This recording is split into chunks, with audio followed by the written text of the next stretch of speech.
Meu nome é Gustavo de Carvalho e já estou no Facebook e no Instagram como Gustavo de Carvalho S2.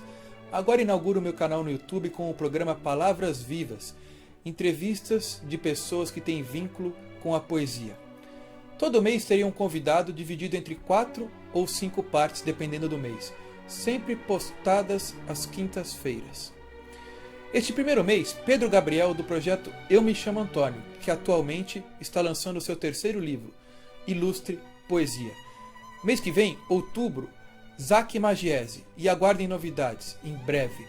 Se você gostou, compartilhe, dê like e se inscreva no meu canal. Não esqueça, se inscreva no meu canal para receber as novidades. O link estará na descrição deste vídeo. Obrigado!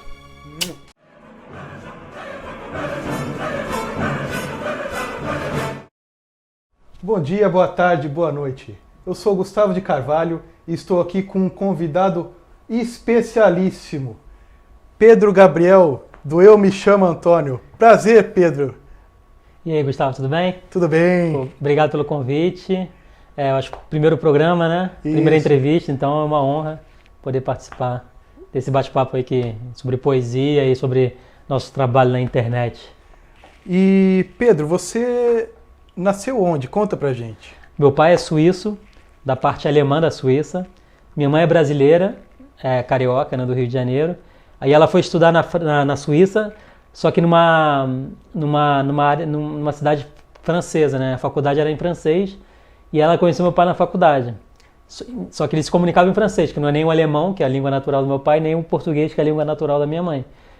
E aí meu pai teve uma proposta para trabalhar na África, num país chamado Chad, que fica bem no coração da África mesmo, é um país grande, assim. Eu e minhas irmãs nascemos lá, né? Eu e mais 2 irmãs. Tem uma que nasceu na Suíça e 2 que nasceram no Chad.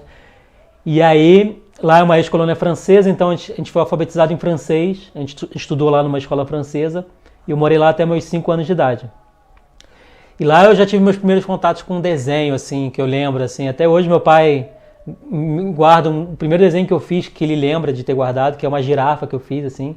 Que nem parece muito bem uma girafa, porque não tem aquele pescoço, mas eu lembro muito bem desse dia que eu estava no escritório dele, desenhando enquanto ele estava trabalhando. E é impressionante como o desenho ele tem um poder de... Eu acho que até a poesia, né?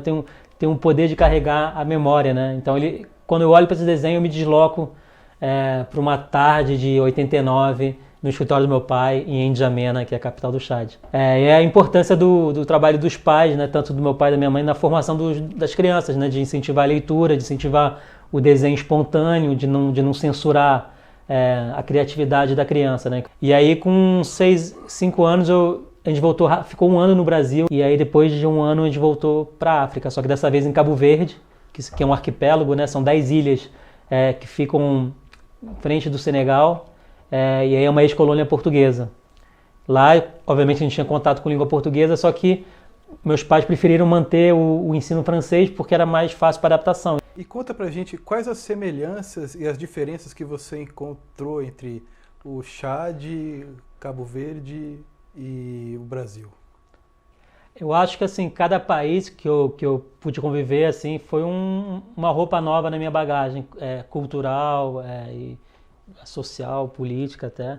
Obviamente, quando você é muito criança, você não dá valor a essa infância na África, mas hoje, quase 25 anos depois, 30 anos depois, eu vejo o quanto foi importante para a minha formação e até para a forma como eu me expresso hoje nos guardanapos, que é uma brincadeira com sonoridade, grafia das palavras, muito se deu ao fato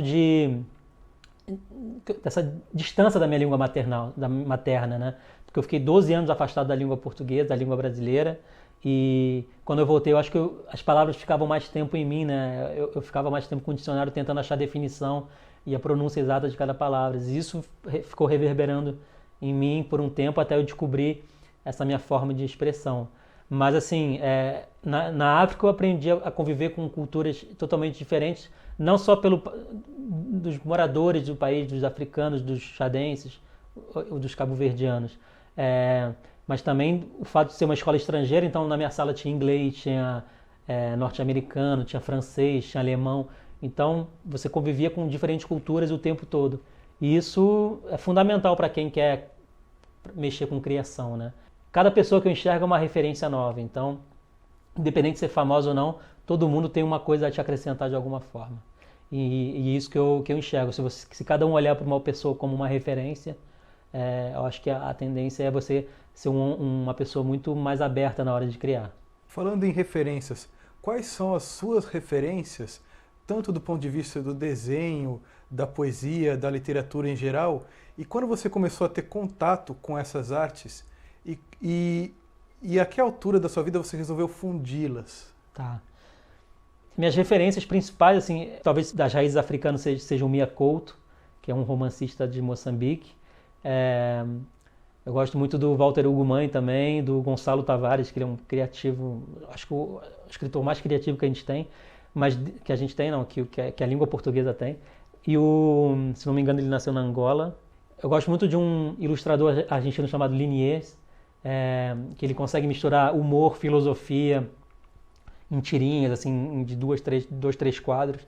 E ele é um cara que eu já chorei vendo tirinha dele.